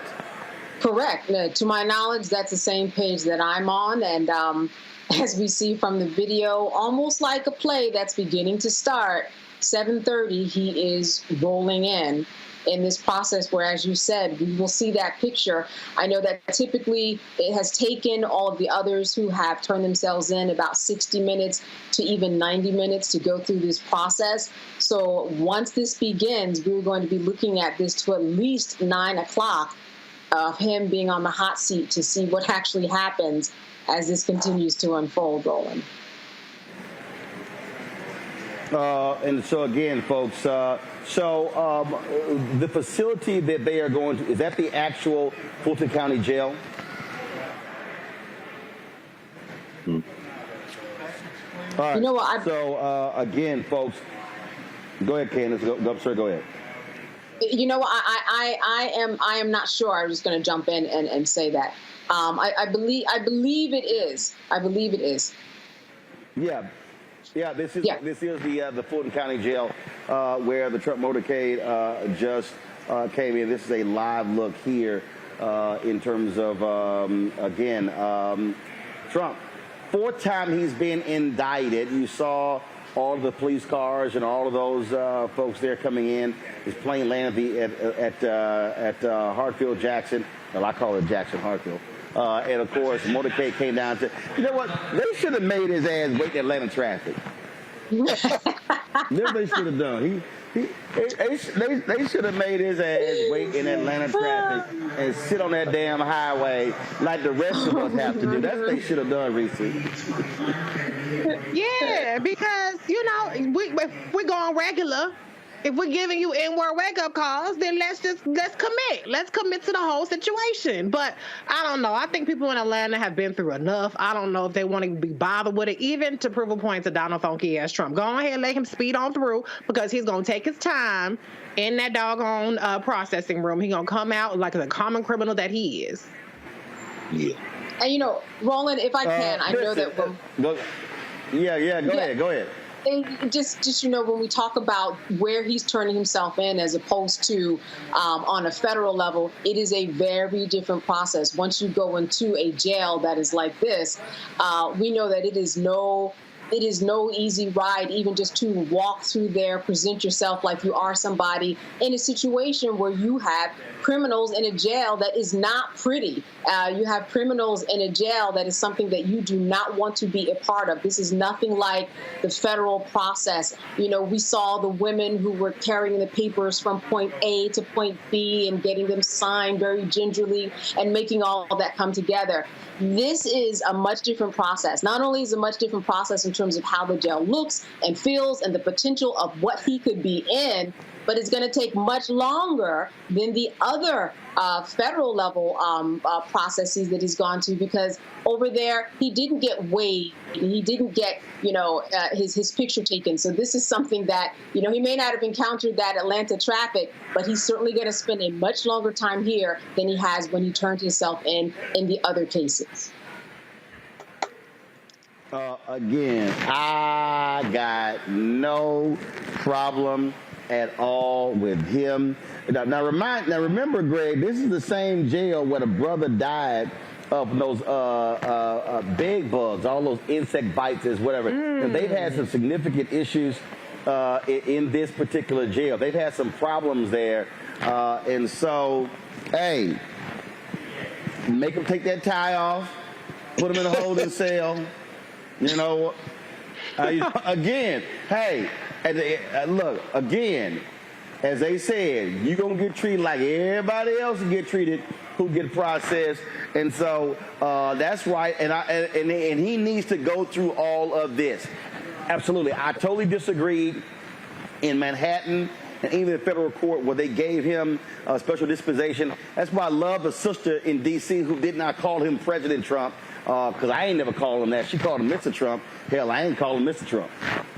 Absolutely. Roland, looking at these images and just sitting here, there's an aesthetic dimension to this. There is the visual. I mean, this is not a nation. I say that often because it doesn't have a single culture. It's a settler colony, a settler state with a lot of different people in it.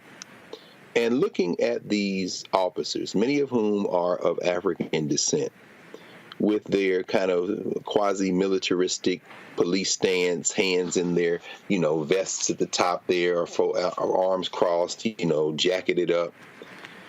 This isn't New York. This isn't the federal government here in D.C. This is behind the Cotton Curtain. And this is a state where white terror, which is almost redundant to say white terror, has been raining on African people since Oglethorpe tried to settle that colony called Georgia, the prison colony of the 13. And to see people of African descent basically be the jailers, the prosecutors of Donald Trump, who is the avatar of white nationalism.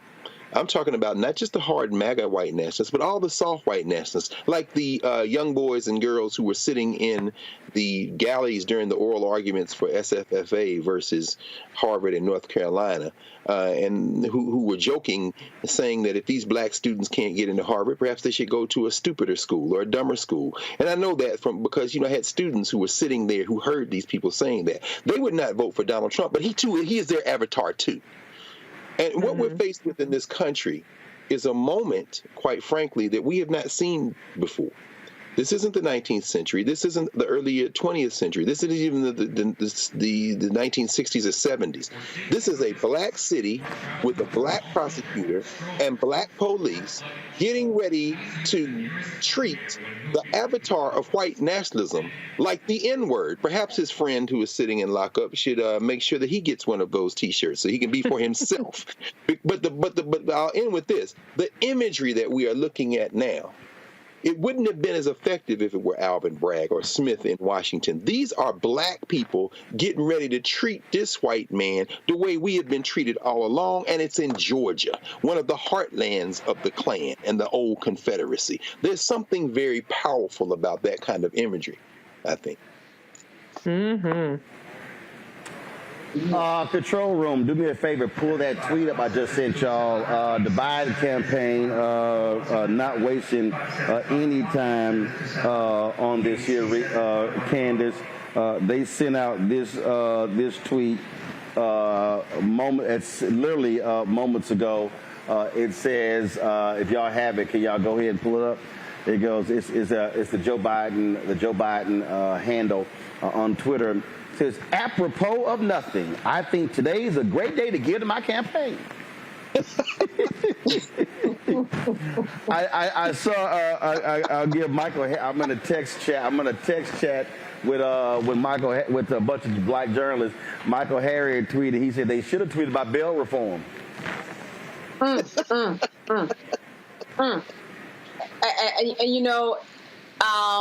It's good that Joe Biden is jumping in quickly the way that he should, because obviously a lot of people have a lot of inhibitions about the way that the president responds to things. I mean, when we think about Maui, when we think about his age, when we think about people just not really having confidence in him, it's good to see that he jumped in where he could right now. But I also think that it's something that he's looking to, like, as a campaign strategy. He's looking at this as a campaign strategy as much as Trump is looking at this as a campaign strategy. What do we do with Trump? What do we do with his picture? What do we do with the fact that this is a man who's rendering himself into something where he may go actually down? This is a man who is actually going to potentially be in jail and serve time. So, I mean, more power to Joe for being on top of it, but it's certainly something that he would have to comment on at this time. This is history in the making, as it has been the other 3 times, Roland. Can I say, Roland, I think if the Biden team were smart, they would be selling But Her Emails mugs right now because there's still a very large legion of very disgruntled Hillary supporters who are looking at this moment. She was on air when he was indicted, chuckling her ass off, which I ain't mad at her. I think if you're going to capitalize off of it, I think Hillary is the way to go. But Her Emails. All right, folks, I'm going to go to a final break before we come back. We're going to continue to monitor what's happening there in Fulton County. We also going to tell you about what happened in court today dealing with the congressional district lines that were redrawn by Governor Ron DeSantis. And we might talk a little bit more about that farce of a debate last night in Milwaukee, the first Republican debate of the campaign season. You're watching Roland Martin Unfiltered on the Black Star Network. Be sure to, of course, hit that like button if you're watching on YouTube. Support us as well by contributing to our Bring the Fun fan club. Senior check and money order to P.O. Box 57196, Washington, D.C. 20037-0196. Cash App, $ RM Unfiltered, PayPal, or Martin Unfiltered. Venmo is RM Unfiltered. Zelle, Roland at RolandSMartin.com. Roland at RolandMartinUnfiltered.com. Be sure to get a copy of my book, White Fear, How the Browning of America is Making White Folks Lose Their Minds. Available at bookstores nationwide. Download the audio version on Audible. Get your copy from Barnes & Noble, from Amazon, Target, Books A Million. We'll be back in a moment.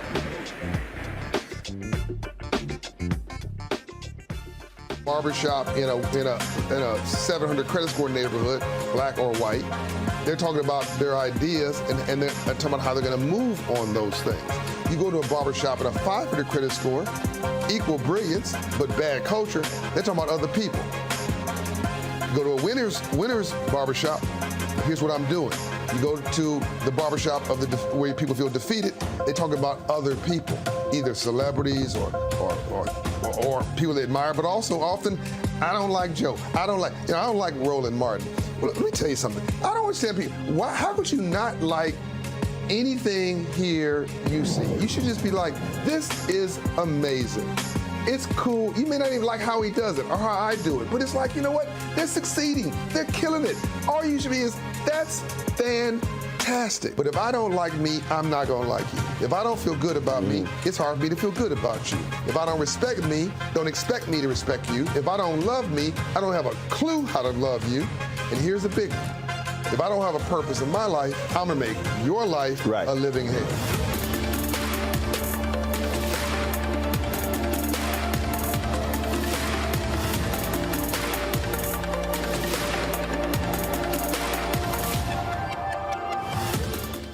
On the next Get Wealthy with me, Deborah Owens, America's Wealth Coach, have you ever had that $1 million idea and wondered how you could make it a reality?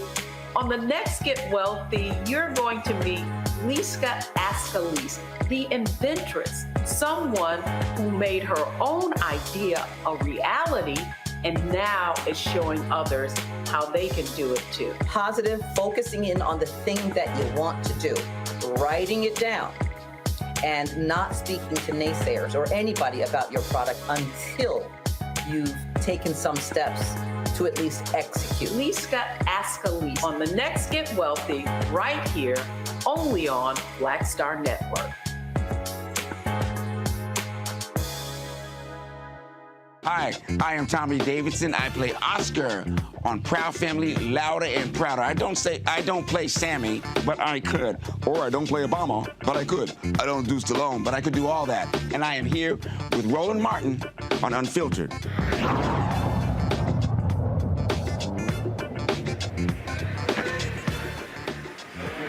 Welcome back to Roland Martin Unfiltered. We're monitoring the live feed outside of the Fulton County Jail where Donald Trump has turned himself in. He is being processed, and we'll be awaiting his mugshot to be released by Fulton County authorities. Let's talk about what happened in Florida today, where judges were scrutinizing the congressional maps there. Remember, Ron DeSantis completely blew off what the legislature drew his own maps and got rid of the congressional district of Black Democrat Al Lawson. Well, today, state lawyers conceded that to ensure that African Americans elected one of their own, the congressional district had to stretch from Jacksonville to Tallahassee. But they also argued that the district violates the U.S. Constitution's Equal Protection Clause and want them to uphold those boundaries. They're being challenged in court by Black Voters Matter, the League of Women Voters, Florida as well.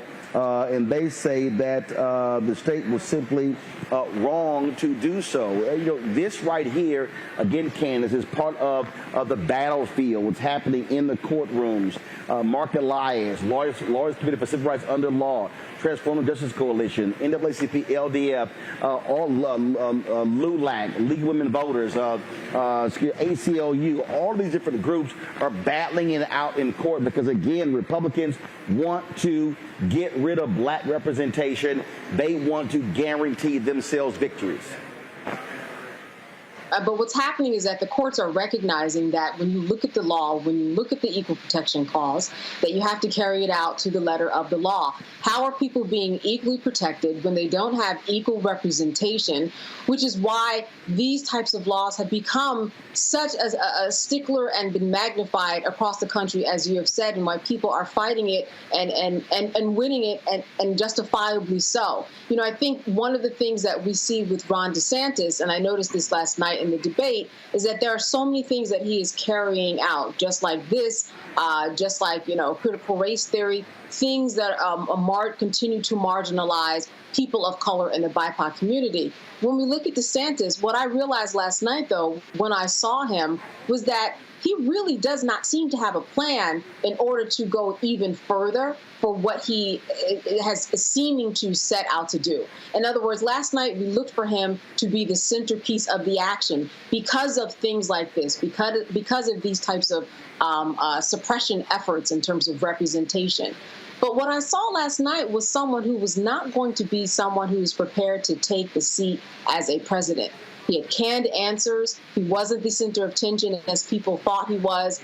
And I got the sense when I was watching it that the headlines that we see, like the ones that we're talking about right now, are really outshining him. When it came time for him to stand up and rise and represent and be this person that we saw in the headlines, he had a lackluster performance. He was someone who didn't even answer a lot of the questions. And even the Fox host said the same. You are not answering the questions. Most of his cancers were canned off of the old campaign trail. He seems to be talking the same type of thing, which means he's going to continue to do the same type of thing that we're talking about. And that is try to make redistricting efforts so that Black people do not have representation. But at the end of the day, he is not the person that people are going to be voting for based upon last night's performance. What's amazing to me, Greg, is that these Republicans in Florida are trying to argue that the use of race for the congressional district violates the Equal Protection Clause, when the Equal Protection Clause was a Reconstruction amendment that was used to prevent states from discriminating against Black people. It's just like Ed Bloom's lawsuit. They're trying to use the 1866 Civil Rights Act now against Black people. It's how crazy people are. Well, sure, but we know, of course, that the 50-year, well, now more than 50-year fight to weaponize or re-weaponize the Civil War amendments and the legislation that has come from them, whether it be the Civil Rights Act of 1866, the use of particularly the 14th and 15th Amendments to promote this question of this ideology of colorblind constitutionalism. It's been used in the exact opposite way that it was intended. And we know that in 2010, approximately 63% of Florida voters approved this something called the Fair Districts Amendments. And they put in place rules to ensure that voting maps wouldn't intentionally be drawn into favor of a particular political party or diminish minority, for lack of a better term, voting power in the state. And we know that that was the ruling in 2015. The Florida Supreme Court enforced those amendments, struck down a legislative map, and ordered the legislature to adopt the former 5th Congressional District. Now, of course, now that same court is packed with DeSantis appointees, so we might not see the same outcome. However, and finally, just as was the case in Alabama with the voting rights case, just as what we're seeing in Louisiana, there is a parallel federal case that is going to wind its way through the courts. They're prepared to go to trial in September in that federal case.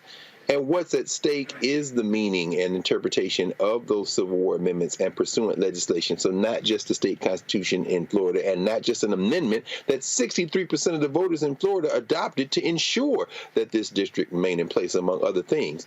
So again, it all comes down to the courts. And what have you been saying for many years now, Roland, particularly at this last election cycle?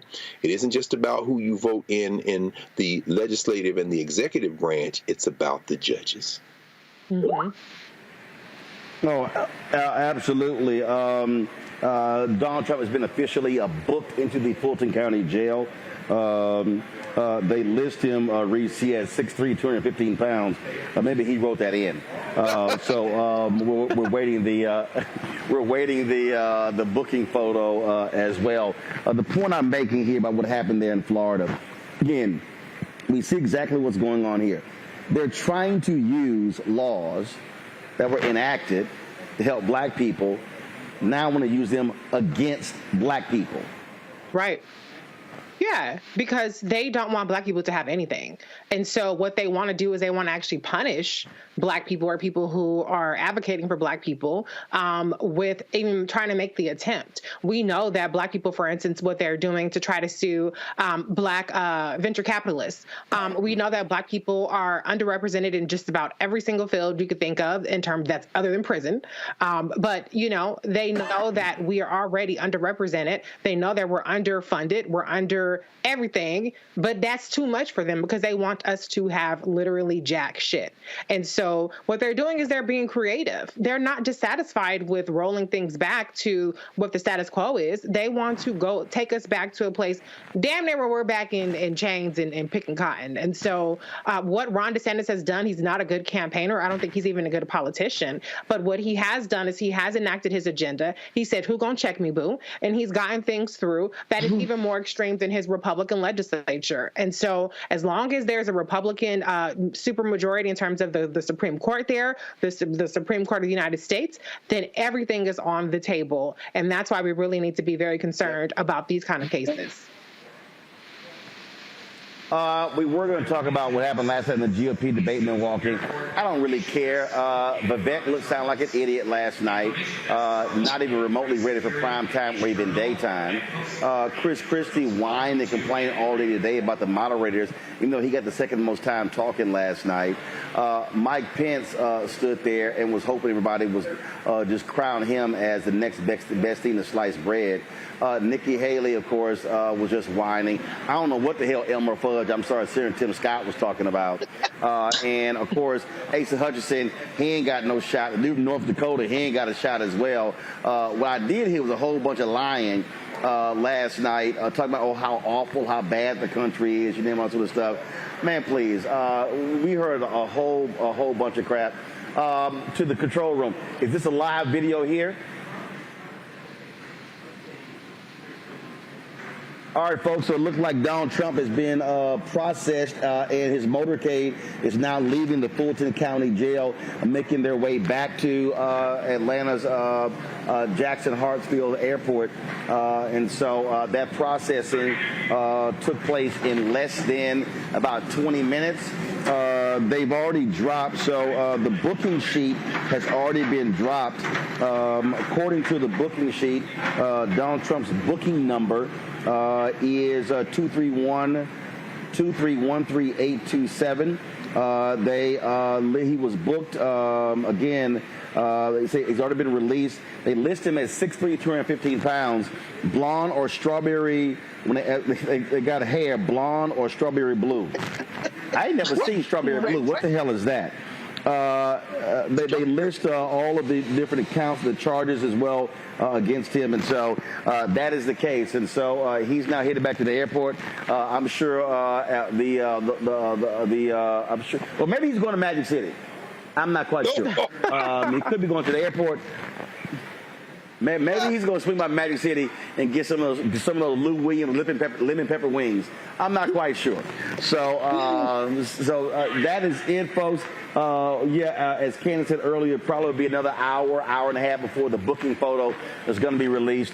Knowing this demonic individual, he smiled in his photo, and so we can't wait to see it. So, maybe we'll get that put on a T-shirt as well. Right next to the folding chair. Maybe the folding chair on one side and Trump on the other. We'll see. That's it for me, y'all. Listen, I got to catch this flight. Candace, Reese, Greg, I certainly appreciate it. Thanks a lot. Folks, we're going to have more tomorrow. I'm back in the studio tomorrow. Roland Martin Unfiltered. Don't forget, folks, support us in what we do.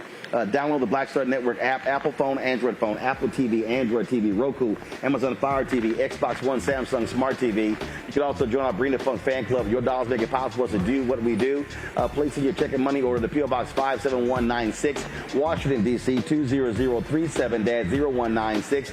Cash App, $RM Unfiltered. PayPal, R Martin Unfiltered. Venmo is RM Unfiltered. Zelle, Roland@RolandSMartin.com. PregerU.com, Roland at RolandMartinUnfiltered.com. Be sure to get a copy of my book, White Fear, How the Browning of America is Making White Folks Lose Their Minds. Available at bookstores nationwide, Barnes & Noble, Target, Books A Million. Get it on Amazon. Download the audio version on Audible as well. And shout out to the Business Council in Milwaukee. It was great chatting with y'all today. If y'all missed the fireside chat, go to our YouTube channel or the Black Star Network app. You can actually see it. We had a great conversation there. I appreciate all the folks who also got the book as well. Folks, that is it. I'll see y'all tomorrow right here on Roland Martin Unfiltered. Holla! Hold no punches. I'm real revolutionary right now. Support this man, Black Media. He makes sure that our stories are told. Thank you for being the voice of Black America, Roland. Stay black. I love y'all. All momentum we have now, we have to keep this going. The video looks phenomenal. See, this difference between Black Star Network and Black-owned media and something like CNN. You can't be Black-owned media and be scared. It's time to be smart. Bring your eyeballs home. You dig?